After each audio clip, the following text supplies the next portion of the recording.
Economy, అది future భవిష్యత్తు. Abundant opportunities ఉన్నాయి ఆంధ్రప్రదేశ్కి. ఎందుకంటే 1000 కిలోమీటర్ల సీ కోస్ట్, అది కూడా ఈస్ట్ కోస్ట్లో ఉన్నాం. ఇది ప్రపంచానికే గేట్వేగా తయారవుతుంది. దీన్ని ఎంత ఉపయోగించుకుంటే అంత సముద్రాన్ని ఉపయోగించుకొని మనం ముందుకు పోయే పరిస్థితి వస్తుంది. అందుకని బ్లూ ఎకానమీ పైన ఏమేం చేయగలుగుతాయో కూడా ఫోకస్ పెట్టాం.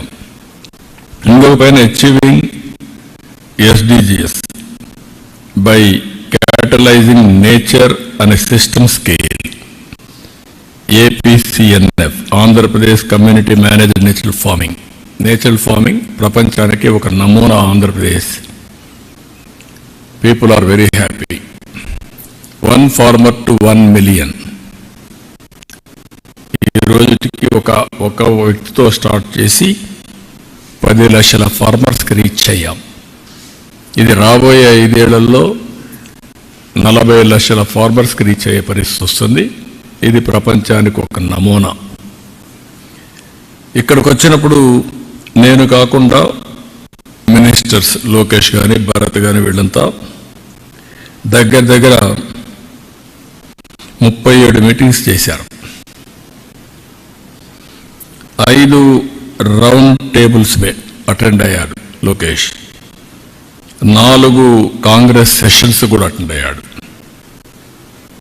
అంటే వీలైనంత వరకు ఆంధ్రప్రదేశ్ని ప్రపంచ పటంలో పెట్టడం,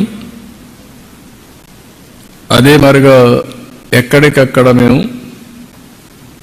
ఇక్కడుండే అడ్వాంటేజ్ చెప్పడం. నేను ఫస్ట్ టైం మీటింగ్లో మీరు గుర్తుపెట్టుకోవాలి, నేను ఏదైతే ఐటీ బూమ్ చూసినప్పుడు హైదరాబాద్లో మొదటిసారి ఏం చేయాలో మాకు అర్థం కాకుండా series of round table conferences పెట్టి ఫస్ట్ మేము స్టార్ట్ చేసిన ప్రయత్నం మా జర్నీలో హైటెక్ సిటీ. అది కూడా 2 ఏళ్లని నెగోషియేట్ చేసి 14 నెలల్లో కట్టించాం. L&T one of the best monument కట్టారు. ఇప్పుడు కూడా ఐటీ అంటే హైటెక్ సిటీ అనేది మొత్తం వచ్చింది. ఇప్పుడు ఐటీ అంటే సైబరాబాద్ కూడా ఒక నగరమే నిర్మాణం చేశాం. దుబాయ్లో వాడు గుర్తు చేశారు, నిన్న మేము మీడియా సిటీ స్టార్ట్ చేశాం, మీరు సైబరాబాద్ స్టార్ట్ చేశారని. వాళ్ళది ఆ రోజు దుబాయ్ మీడియా సిటీ, ఇక్కడ సైబర్ సిటీ మనం స్టార్ట్ చేశాం.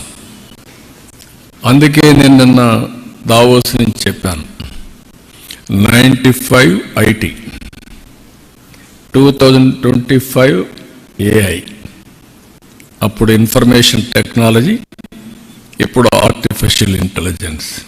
That is the journey.